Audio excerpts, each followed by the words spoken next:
छात्र छात्राओं, आप सभी का स्वागत है ब्रजेश स्टडी अड्डा के और नए वीडियो के अंदर। साथियों, आप देख रहे हैं अपना प्यारा मनपसंद यूट्यूब चैनल ब्रजेश स्टडी अड्डा और मैं ब्रजेश कुमार आपके लिए लेकर आया हूं आज बहुत ही मनपसंद और चर्चित topic triangles and angles. Triangles हम पढ़ेंगे लेकिन उससे पहले एंगल्स को भी पढ़ेंगे। अगर आप परेशान है ट्राइंगल और एंगल्स को लेकर तो आज निश्चिंत हो जाएंगे। तो चलिए शुरू करते हैं आज की इस मनपसंद प्यारी सी वीडियो को। लेकिन अगर आप लोग मेरे चैनल में पहली बार आए तो चैनल को सब्सक्राइब कर लीजिए और अपने दोस्तों तक शेयर तब कीजिएगा जब वीडियो आपको अच्छी लगे, और लाइक तभी भी कीजिएगा जब आपको अच्छी लगे, और चैनल को सब्सक्राइब कर लीजिए अभी से, क्योंकि और सारे वीडियोस को देखना है आपको। चलिए सभी वीडियो को शुरू करने से पहले एक लाइन पढ़ना चाहूंगा कि अभी तो असली उड़ान बाकी है, जिंदगी का इम्तिहान बाकी है ना मेरे दोस्तों, कि अभी तो असली उड़ान बाकी है, जिंदगी का इम्तिहान बाकी है। अभी तो सिर्फ नापी है मुट्ठी भर जमी, अभी तो पूरा आसमां बाकी है। चलिए शुरू करते हैं आज की क्लास। देखिए हम पढ़ने वाले ट्राइंगल, जिसको हिंदी में बोलते हैं त्रिभुज। ये त्रिभुज होता क्या साथियों? त्रिभुज कुछ इस प्रकार से बनता है। त्रिभुज कुछ इस प्रकार से बनता है साथियों। और त्रिभुज का डिफिनेशन क्या होता है तो लिख लेंगे, आप लोग लिख लीजिए कि तीन भुजाओं की आकृति, क्या तीन भुजाओं से बनी आकृति को, तीन भुजाओं से बनी आकृति को त्रिभुज कहते हैं। क्या कहते हैं साथियों? त्रिभुज कहते हैं। आप लोग लिख लीजिए पहले से। त्रिभुज है क्या? तो त्रिभुज एक पॉलीगन है साथियों। क्या साथियों? पॉलीगन है। पॉलीगन, पॉलीगन की हिंदी होती है साथियों बहुभुज। बहुभुज क्या है?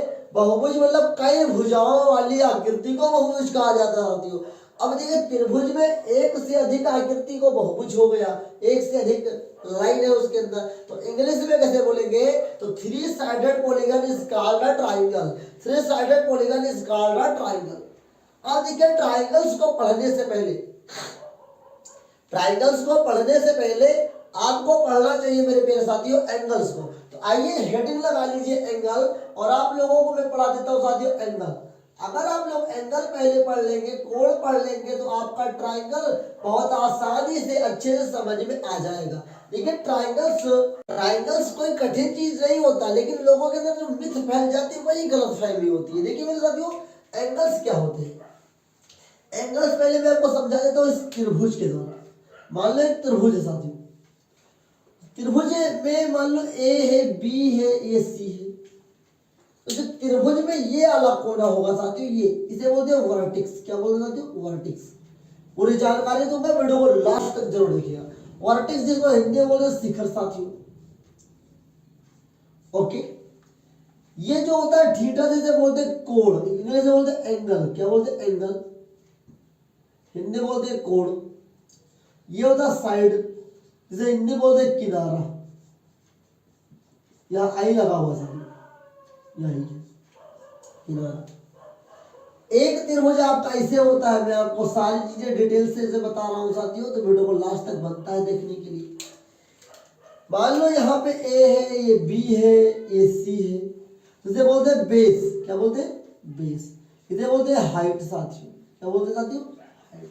इसे बोलते हैं हाइपोटेनियस। क्या बोलते हैं? हाइपोटेनियस। हाइपोटेनियस होता है साथियों। हिंदी में बोलते हैं इसे साथियों ऊंचाई, इसे बोलते हैं आधार, इसे बोलते हैं कर्ण। ओके, आई होप आपको इतनी जानकारी समझ में आई होगी। देखिए कोण किसे कहते हैं? तो दो भुजाओं या दो रेखाओं के बीच की दूरी को कोण कहा जाता है। मान लेते एक लाइन ये है, एक लाइन ये है, तो जो इसके बीच में दूरी है ये आपका एंगल हो गया। जिस बिंदु पे ये मिलेगी, मान लो यहाँ पर मिल जाती है, तो ये वर्टेक्स होगा और ये क्या होगा? साइड होगा साथियों। आई होप आपको समझ में आया होगा। इसे बोलते हैं नीचे बेस, हिंदी में आधार बोलते हैं। इसे बोलते हैं हाइट, मतलब इसे ऊंचाई बोलते हैं। इसे बोलते हैं हाइपोटेनियस, मतलब कर्ण बोलते हैं। इसी के लिए हमारे एक महान गणितज्ञ पाइथागोरस ने एक प्रमेय दिया था AC का होल ऑफ स्क्वायर बराबर AB का whole of square plus BC का होल ऑफ स्क्वायर। याद रखिए, एक और मैं आपको हिंट बता देता हूं कि त्रिभुज में सबसे बड़ी भुजा कर्ण होती है, मतलब बिगेस्ट या हाईएस्ट बोल सकते हो। क्या हाईएस्ट? हाईएस्ट भुजा जो होती है, सबसे बड़ी वाली भुजा जो होती है, वो कर्ण वाली भुजा होती है। तो जो हाइपोटेनियस होती है, कर्ण वाली भुजा होती है, वो आधार वाली भुजा और ऊंचाई वाली भुजा के वर्ग के योग के बराबर होती है साथियों। या वर्ग के योग बराबर न रखो तो उसके योग के बराबर होती है। इस बात को ध्यान पूर्वक समझ लीजिए साथियों, तभी त्रिभुज अच्छे तरीके से अपना बनता है साथियों। ये किसके अकॉर्डिंग है? ये है पाइथागोरस प्रमेय के अकॉर्डिंग। हम लोग इसको क्यों जानेंगे? क्योंकि साथियों एंगल पढ़ेंगे तो एंगल के लिए साथियों एंगल जानना तो जरूरी है। एंगल कहते किसे है? एंगल तभी जान पाएंगे जब इनको टॉपिक्स को आप अच्छे से जान पाएंगे। तो एंगल क्या है? दो लाइंस के बीच की डिस्टेंस है, दो रेखाओं के बीच की दूरी को कोण कहा जाता है। आपने समझ में आया तो कमेंट कर दीजिएगा। चलिए एंगल के बारे में पढ़ते हैं। एंगल अपना जो पहला साथियों है वो आते समकोण। क्या साथियों? समकोण है। समकोण को इंग्लिश में बोलते हैं राइट एंगल। क्या बोलते साथियों? Right angle. राइट एंगल होता कितने का? ये भी तो कोई पूछ सकता है। भैया रोड पे जा रहे हो, मैथ पढ़ के आए हो भैया ब्रजेश स्टडी अड्डा से, क्या तुमको पता नहीं समकोण? तो भैया बता रहा हूं मैं, समकोण 90 डिग्री। समकोण किसे कहते हैं? तो यदि किसी भी दो भुजाओं के बीच की दूरी 90 डिग्री होती है तो उसे समकोण कहा जाता है साथियों। आइए अगला कोण क्या है? अगला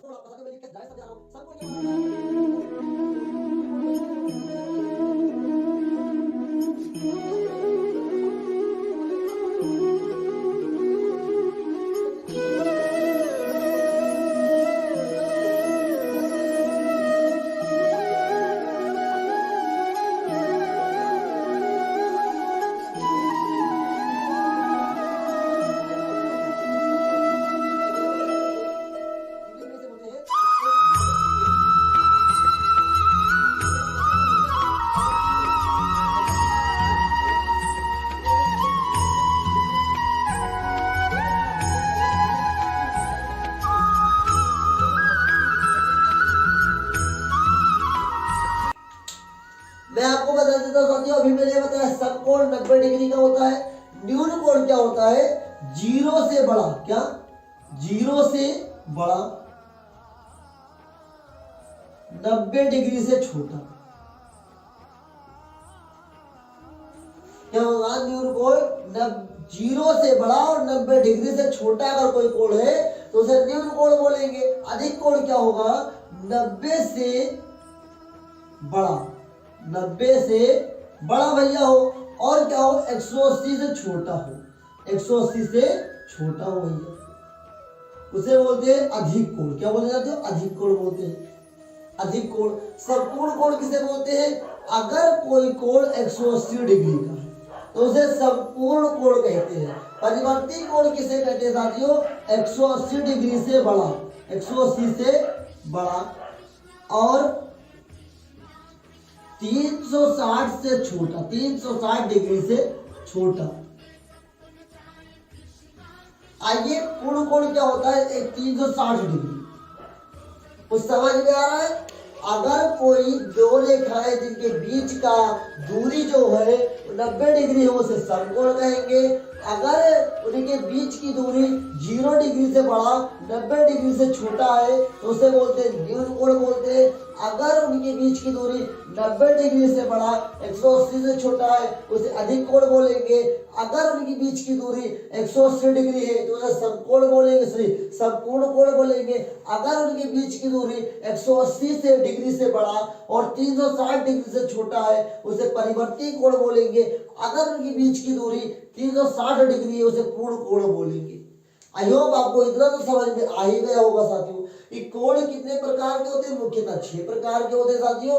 अब इन्हीं के आधार पे, क्या इन्हीं के आधार पे मैं आपको त्रिभुज पढ़ाने वाला हूं और त्रिभुज कितने प्रकार के होते हैं उसको अधिक जानकारी के लिए वीडियो के अंत तक बने रहे साथियों। अब अगर आप लोगों ने इसमें नहीं लिखा है तो मेरी आपसे विनती होगी कि आप इसे लिख ही लेंगे। तभी आपको और बेहतर से समझ में आएगा। तो चलिए मैं आशा करता हूँ आप लोग इसे लिख लेंगे और लिख लिए होंगे भी पहले से। तो चलिए मैं इसे रफ करता हूँ और आगे बढ़ता हूँ, सिखाता हूँ त्रिभुज कितने प्रकार के होते हैं और किन किन बेसिस पे होते हैं। तो चलिए शुरू करते हैं। इसके लिए मेरे छात्र छात्राओं मैं आपको बताने वाला हूँ कि तीन भुजाओं से बनी आकृति को त्रिभुज कहते हैं, लेकिन त्रिभुज कितने प्रकार के होते हैं। त्रिभुज वैसे तो साथियों दो प्रकार के होते हैं। नंबर एक हेडिंग लगा लीजिए आप लोग। नंबर एक आप लोग हेडिंग लगाएंगे कोणों के आधार पे, क्या कोणों के आधार पर त्रिभुजों का वर्गीकरण, क्या त्रिभुजों का वर्गीकरण, classification of triangles basis on angles, classification of triangle basis on angles. इसको आप लोगों को बेहतर से समझाऊंगा, लेकिन आपको सबसे पहले जो मैंने एंगल आपको इससे पहले बताया है उसकी कॉपी खोलकर सामने रख लीजिए, तब आपको बेहतर तरीके से समझ में आएगा। तो चलिए मैं आपको आगे बताता हूँ क्या क्या और कैसे कैसे होता है। चलिए देखिए आगे क्या क्या मैं करता हूँ और कैसे करता हूँ, उसको देखते रहेगा मेरे साथ। देखिए नंबर एक, फिगर नंबर एक ले लेते हैं। फिगर नंबर एक आपको कुछ इस प्रकार से बन रहा है साथियों। चलिए फिगर नंबर एक का कुछ नाम दे देते हैं साथियों, ए बी सी। चलिए फिगर नंबर बी बना लेते हैं साथियों। फिगर नंबर बी हम ऐसे बना लेते हैं, मान लेते हैं। इनका भी एक नाम दे देते हैं साथियों, ए बी सी। एक बात ध्यान रखिए मेरे साथियों, जब भी कभी एक सीधी ऐसे लंब होता है, इसे लंब बोलते हैं। अभी मैंने यहाँ पर आपको हाइट बताया था, लेकिन इसे लंब भी बोला जाता है साथियों। इसे लंब भी बोला जाता है, परपेंडिकुलर भी बोला जाता है। तो जहां पर लंब होता है वहां पर 90 डिग्री का कोण बनता है। अब इससे पहले मैंने अभी आपको क्या बताया है, जो 90 डिग्री का कोण होगा वो साथियों किस क्या कहलाएगा, समकोण कहलाएगा। क्या कहलाएगा, समकोण कहलाएगा। यहां थोड़ा इस चित्र में मैं आपको बता दूं, चित्र आपका गलत बन गया है। इस चित्र को ऐसे बनने चाहिए था, ऐसे बनना चाहिए, ए ओ बी हम बनाते हैं इसको। चलिए अब आपको समझाता हूं। देखिए जो त्रिभुज 90 डिग्री का कोण बनाता उसे कहते हैं साथियों समकोण त्रिभुज। क्या बोलेंगे साथियों, समकोण त्रिभुज। इंग्लिश में बोलेंगे राइट एंगल, क्या right angle triangle, right angle triangle साथियों। अब ध्यान दीजिए, सीधा तो 90, इधर झुक गया तो 90 से कम होगा कि नहीं, लेस देन 90 से। जब 90 से कम हो, 0 से बड़ा हो तो न्यून कोण बनता है साथियों। क्या बनता है, न्यून कोण बनता है। और न्यून कोण इसे बोलेंगे साथियों न्यून कोण त्रिभुज, न्यून कोण त्रिभुज। क्या बोलेंगे साथियों, न्यून कोण त्रिभुज। इंग्लिश में बोलेंगे एक्यूट एंगल ट्राइंगल। क्या बोलेंगे साथियों, acute angle triangle. I hope आपको कुछ ना कुछ समझ में जरूर आ रहा होगा। ये क्या एक्यूट एंगल ट्राइंगल साथियों। अब देखिए साथियों, यहाँ 90 था, झुका तो 90 से कम और उधर भाग गया तो 90 से ज्यादा। मतलब 90 से ज्यादा और 180 से कम, उसे क्या बोलेंगे, उसे बोलेंगे साथियों आपके अनुसार, मेरे अनुसार अधिक कोण बोलेंगे। तो त्रिभुज का नाम हो जाएगा अधिक कोण त्रिभुज। क्या हो जाएगा, अधिक कोण त्रिभुज। क्या हो गया, अधिक कोण त्रिभुज। इसे इंग्लिश में बोलेंगे ऑब्ट्यूज एंगल ट्राइंगल। चलिए आई होप आपको अच्छा समझ में आ गया होगा। अब देखिए अब इनकी परिभाषा कैसे लिखेंगे, तो हेडिंग डालिए समकोण त्रिभुज, उसको लिखिए जिस भी त्रिभुज की एक भुजा का माप 90 डिग्री होता है उसे समकोण त्रिभुज कहा जाता है।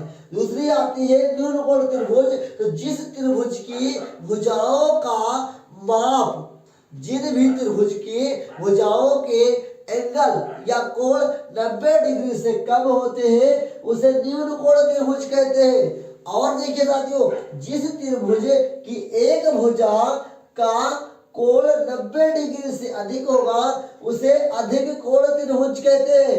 आपको जानकारी के लिए बता देता हूं कि अधिक कोण त्रिभुज में एक ही कोण अधिक कोण हो सकता है, एक ही कोण अधिक कोण हो सकता है। इस चीज को विशेषकर ध्यान रखिएगा मेरे साथियों। अधिक कोण त्रिभुज में एक ही त्रिभुज में सॉरी अधिक कोण त्रिभुज में एक ही कोण अधिक कोण हो सकता है। अभी आपने देखा कोणों के आधार पर त्रिभुजों का वर्गीकरण। अब मैं आगे आपको बताने वाला हूं साथियों भुजाओं के आधार पे त्रिभुजों का वर्गीकरण। त्रिभुजों का वर्गीकरण आप देखेंगे भुजाओं के आधार पे। तो देर किस बात की, चलिए उसको भी देख लेते, लेकिन उससे पहले आप लोग इसका स्क्रीनशॉट ले लीजिए या इसको अपनी कॉपी में लिख लीजिए। चलिए आगे बढ़ते हैं। अरे प्यारे छात्र छात्राओं, अब मैं आपको बताने वाला हूँ भुजाओं के आधार पर त्रिभुजों का वर्गीकरण। भुजाओं के आधार पर त्रिभुजों का वर्गीकरण भी तीन ही प्रकार के, कितने प्रकार के लिख लीजिए, तीन प्रकार के होते हैं। देखिए कैसे लिख लीजिए, पहले तीन प्रकार के होते हैं। तो पहले लिख लीजिए तीन प्रकार के होते कौन कौन से, मैं आपको चित्र के द्वारा समझा देता हूं साथियों, इसको समझ लीजिए तो आपको जल्दी से जल्दी कुछ ज्यादा समझ में आ सकता है। चलिए आशा करता हूं आपको जल्दी से जल्दी कुछ ज्यादा से ज्यादा समझ में आए, जिसके कारण से आपको कुछ ना कुछ समझ में जल्दी आ जाए साथियों। चलिए मान लीजिए चित्र नंबर ए है, चित्र नंबर बी और चित्र नंबर सी है साथियों। अब आप कुछ नोटिस कर पाते हैं, मैं तो आपको एक सीखने की बात बता देता हूं कि जो एक चिन्ह है वो ये दर्शाता है, ये चिन्ह दर्शाता है कि ये दूसरे इक्वल है। देखिए यहाँ पे चिन्ह एक जो चिन्ह बना हुआ है तीनों भुजाओं पे एक जैसा है। ये दर्शाता है कि तीनों भुजाएं एक ही माप के हैं। इसका अर्थ ये हुआ कि अगर ये 4 सेंटीमीटर है मेरे छात्र छात्राओं तो ये भी 4 सेंटीमीटर होगा और ये भी 4 सेंटीमीटर होगा। आपको क्या दिखाई देता है कि इस त्रिभुज के तीनों भुजाएं एक आकार में एक ही माप के हैं, तो इसे बोलेंगे साथियों समबाहु त्रिभुज। क्या बोलेंगे? समबाहु त्रिभुज। और समबाहु त्रिभुज को इंग्लिश में बोलते हैं इक्विलैटरल ट्रायंगल। क्या बोलते हैं? Equilateral triangle. आइए इसकी बात करते हैं। इस त्रिभुज में चित्र नंबर बी में क्या देखने को पाते हैं कि इसके अंदर केवल 2 रेखाओं पे ये लाइन है, इसका मतलब 2 ही रेखा इसमें बराबर है। इस त्रिभुज का नाम हो जाएगा साथियों समद्विबाहु त्रिभुज। क्या बोलेंगे इसे? समद्विबाहु त्रिभुज। इसकी परिभाषा में अभी आपको बता रहा हूं, समद्विबाहु त्रिभुज। चलिए यहां पर क्या देखने को मिलता है कि जो लाइन मैंने छोटी छोटी सी रेखा डाली है वो तीनों पे अलग अलग है। तीनों पे किसी भी भुजा में एक जैसा मैच नहीं हो रहा है। इसका मतलब ये सब के सब अलग है, मतलब ये विषम बाहु त्रिभुज है। क्या साथियों? ये साथियों क्या है? विषम बाहु त्रिभुज। विषम बाहु त्रिभुज। तो भुजा के आधार पे भी त्रिभुज 3 प्रकार के आप सभी के सामने, समबाहु त्रिभुज, समद्विबाहु त्रिभुज और विषम बाहु त्रिभुज। इसे बोलते हैं इक्विलैटरल ट्रायंगल, इसे बोलते हैं साथियों आइसोस्केल ट्रायंगल, इसे बोलते हैं स्केलिन ट्रायंगल। क्या बोलते हैं? Scalene triangle. आई होप आपको इतना समझ में आया होगा। इन दोनों तीनों की परिभाषाएं भी मैं आपको बता देता हूँ। देखिए समबाहु त्रिभुज, तो आप लोग कॉपी में लिखिए जो मैं आपको बोल रहा हूं। किसी त्रिभुज की तीनों भुजाओं का माप यदि एक जैसा है, यदि किसी त्रिभुज की तीनों भुजाओं का माप एक जैसा है तो इस प्रकार की बने या इस प्रकार के बने त्रिभुज को समबाहु त्रिभुज कहते हैं। आइए इसकी बात करते हैं। तो एक ऐसा त्रिभुज जिनकी 2 भुजाएं आपस में बराबर हो, जिनकी 2 भुजाएं आपस में बराबर हो, उसे समद्विबाहु त्रिभुज कहते हैं। आइए इसकी बात करते हैं। तो विषम बाहु त्रिभुज उसे कहते हैं जिस त्रिभुज की तीनों भुजाएं आपस में बराबर न हो। जिस भी त्रिभुज की तीनों भुजाएं आपस में न बराबर हो उसे विषम बाहु त्रिभुज कहते हैं। आई होप आपको इतना तो अच्छे से समझ में आ ही गया होगा। आइए मैं आपको एक बोनस टिप्स देता हूँ कि साथियों विषमबाहु त्रिभुज के क्षेत्रफल को निकालने के लिए हीरोन ने एक सूत्र दिया था। हीरोन का सूत्र क्या होता है, तो त्रिभुज का क्षेत्रफल बराबर सूत्र था साथियों under root s s minus a s minus b और यस माइनस सी। ये यस क्या है भैया, तो यस त्रिभुज का परिमाप होता है। ए क्या है, त्रिभुज की पहली भुजा, बी त्रिभुज की दूसरी भुजा, सी त्रिभुज की तीसरी भुजा होती है। इसे कहते हैं साथियों विषमबाहु त्रिभुज या समबाहु त्रिभुज। किसी के लिए भी सूत्र को हम लोग लगा सकते हैं, लेकिन अगर कोई समकोण त्रिभुज है उसका अगर आपको क्षेत्रफल निकालना है उसके लिए सूत्र एक मैं आपको बता देता हूं साथियों, होता 1/2 बेस इंटू हाइट। क्या होता है, बेस इंटू हाइट। इस सूत्र को लगाकर आप किसी भी समकोण त्रिभुज का क्षेत्रफल निकाल सकते हैं। इस सूत्र को लगाकर आप कहीं भी किसी भी विषमबाहु त्रिभुज या समबाहु त्रिभुज या समद्विबाहु त्रिभुज का क्षेत्रफल निकाल सकते हैं। इसे बोलते हैं साथियों पाइथागोरस प्रमेय, इसे बोलते हैं कर्ण, इसे बोलते हैं ऊंचाई, इसे बोलते हैं आधार, इसे लंब भी बोला जाता है। आई होप आपको इस वीडियो में बताई गई सारी जानकारी समझ में आई होगी। इस वीडियो में आपने कोणों के आधार पर त्रिभुजों का वर्गीकरण, भुजाओं के आधार पर त्रिभुजों का वर्गीकरण इस वीडियो में आपने सीखा है। ट्राइंगल्स को भी बेहतर तरीके से मैंने इस वीडियो में आपको सिखाने की कोशिश किया है। यदि आपको इस वीडियो के द्वारा कुछ भी सर्टिफिकेशन मिल रहा हो तो वीडियो को लाइक कीजिएगा, अपने दोस्तों तक शेयर कीजिएगा और उनको ब्रिजेश स्टडी अड्डा के साथ जोड़िए। ऑफलाइन में हमारे सीटें अभी भी खाली है। अगर किसी को भी एडमिशन करवाना है तो आप दिए गए नंबर पे कॉल करके जानकारी प्राप्त कर सकते हैं और अपनी एजुकेशन को मैथ के अंदर और मजबूत कर सकते हैं। चलिए ये जानकारी कैसे लगी और आप किस वीडियो को किस टाइम पे और किस टॉपिक में वीडियो पाना चाहते हैं कमेंट में लिख दीजिए। मैं उस टॉपिक पे वीडियो बनाकर आपको एजुकेशन दे दूंगा और मिलूंगा एक नए टॉपिक नए ज्ञानवर्धक वीडियो के संग। तब तक के लिए मैं मिलता हूँ आप सभी के संग अगले वीडियो में। तब तक के लिए जय हिंद, वंदे मातरम।